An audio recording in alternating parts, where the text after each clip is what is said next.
Hi, Luciana. My name is Ellen, and I will be correcting your essays today as Daphne is unavailable to do so. So let's take a look at what you have written here today. Many governments in the world spend large amounts of money on art, which helps to improve quality, to develop quality in people's lives. However, governments should spend money on other things rather than art. All right, let's see what you read about this. It is undeniable that arts play a crucial role in keeping societies culturally alive. However, some commentators advocate that the exorbitant amount of funds which have long been invested in this sector should be converted to improve other branches such as health, careful with your typing, and education. The present essay will support this view with arguments. Okay, this is lovely. There's some very nice vocabulary here. Some lovely collocations like culturally alive, exorbitant amounts of funds. So that's really, really very good. That's a very good grammar as well.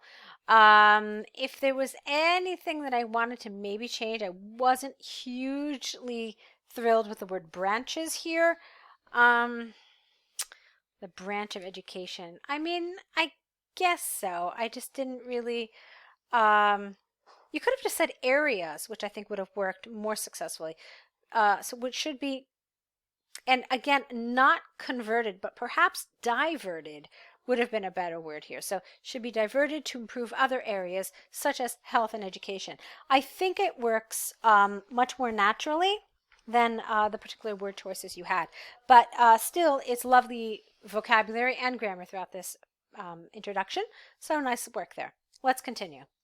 Although art's concept embodies diverse aspects of communities' culture, its access in many cities can be extremely attached to financial and educational constraints, which may implicate in marginalization of a significant portion of the population. Okay, the first thing to remember here, because I was asking myself what felt so awkward here. The first thing that felt a little awkward is this, where you have arts with the apostrophe. It's a little strange to do this because it's an inanimate object, and so we don't usually put a possessive here.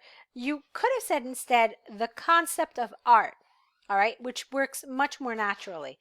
So, although the concept of art embodies diverse aspects of a community's culture, its access in many cities can be attached, and I wouldn't say extremely here, attached to financial and educational constraints, which may implicate in the marginalization of a significant portion of the population. Lovely.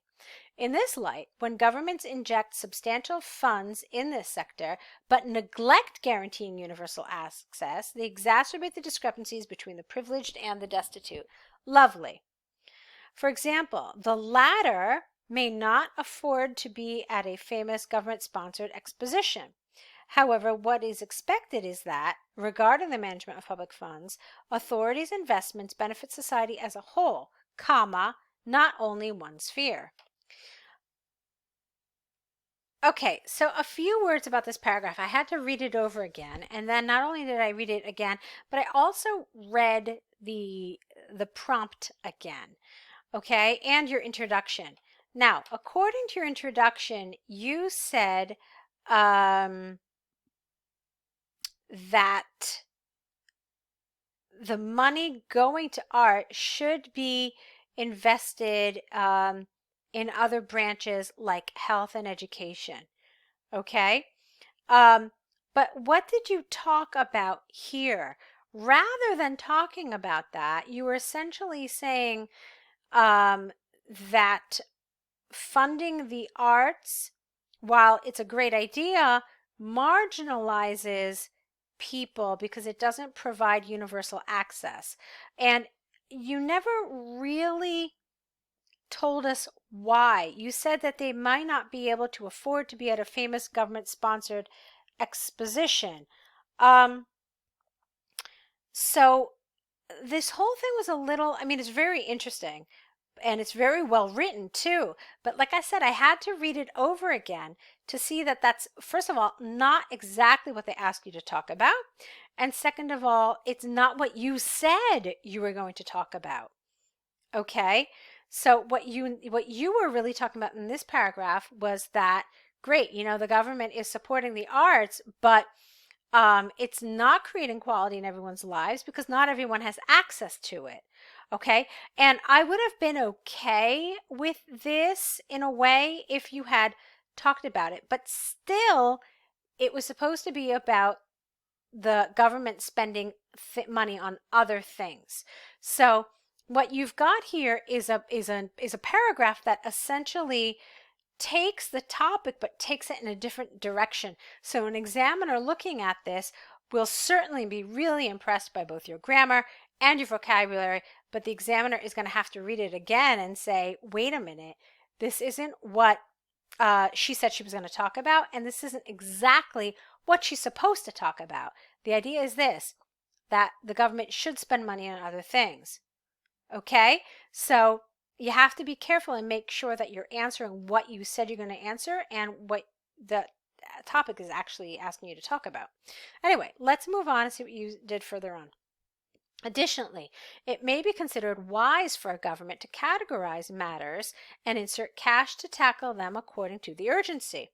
Despite the political method by which a country may be ruled, it is common sense that authorities ought to act in order to foster citizens, here you need an apostrophe, well-being, granting them their basic needs. For instance, having proper nutrition and education are inalienable rights and thus should be above arts and government's priorities. Moreover, if the population have life-threatening challenges such as the lack of infrastructure in the health sector or food unavailability, by no means, okay, here you need a should. Should an enormous amount of funds be, it's not really the right word. I would have said injected into the arts, since a response to the former cannot be postponed. Careful with the former and the latter. Okay, there are very specific instances where you can use it, and you used it very well in your introduction, right? Where was it? I know you used it somewhere else, but I can't find it right now. Let me see.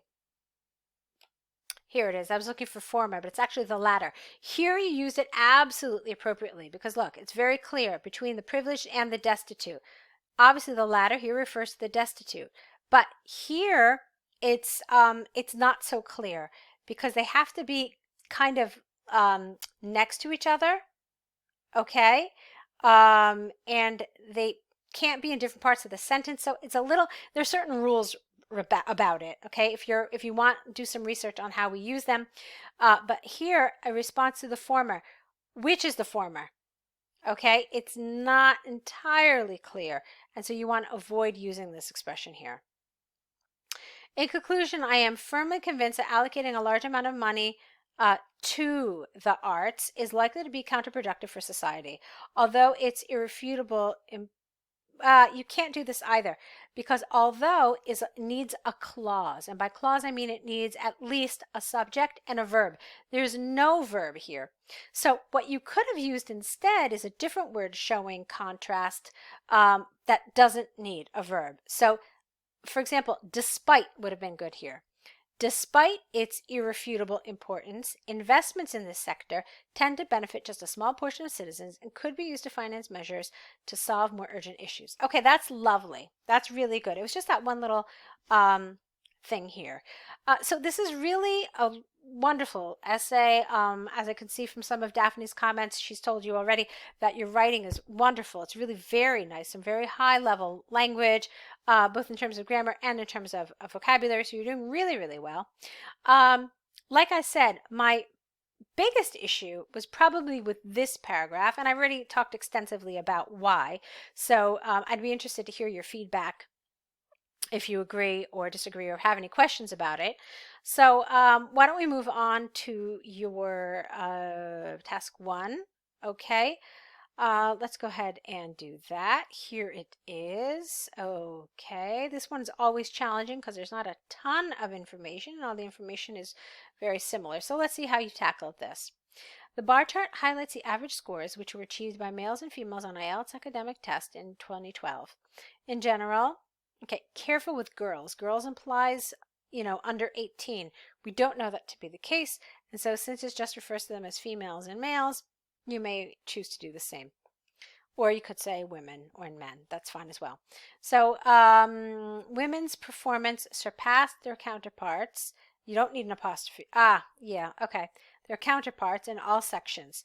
Listening and reading witnessed similarly the highest scores, whereas writing experienced the least for both genders. Lovely.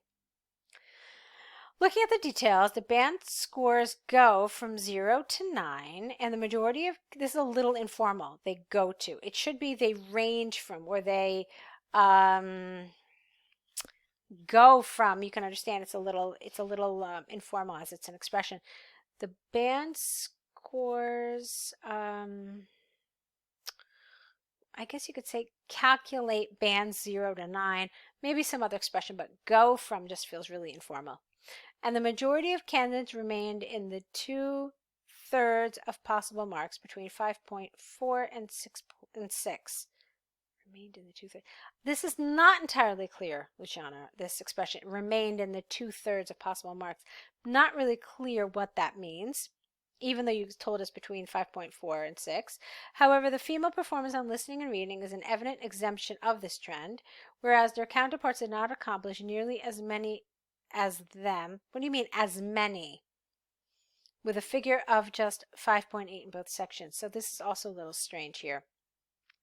With regards to marks on writing and speaking, a smaller variation was seen for females when compared to males. This is because while, again, I disagree with the word girls. This is because while girls scored 5.6 and 5.9 in writing and speaking respectively, the boys, now here you don't need that second S. The boys' figures were 5.4 and 5.8, representing a slightly higher disparity. Okay, here I don't really necessarily agree with the word whereas here. The variation for the formers, I knew, was 0.3. The data for the latter was 0.4. Okay, I understand. That's fine. Okay, there's some awkwardness here. I mean, it's still very good. You've covered everything, and you highlighted a lot of good things. There's some good grammar, there's some good vocabulary, but there is still some awkwardness, as I've explained to you. Now, the good thing is that you did a nice job of taking a very simple bar chart and extending it. You absolutely did that, and that was wonderful. But for me, like I said, there was some awkwardness, and that kind of takes away from the overall effect of this. It's still good. It's still a good task one, but I would like to see if you can kind of rewrite some of those areas that felt a little strange. If you could put them in a way that's clearer, in a way that flows a little more accurately and a little more appropriately. Okay, so very nice job. I believe this is your last set of essays with us. I don't know if you've told Daphne when your exam is. You're more than welcome to sign up for more essay corrections with us if you should choose to continue practicing. If you've got some time before your exam, it is something that I personally recommend to a lot of students so you can keep up all this practice and keep up the momentum and the progress that you've made with your writing. So hopefully we'll see more of your essays soon. Hope you enjoyed the feedback, and very good job.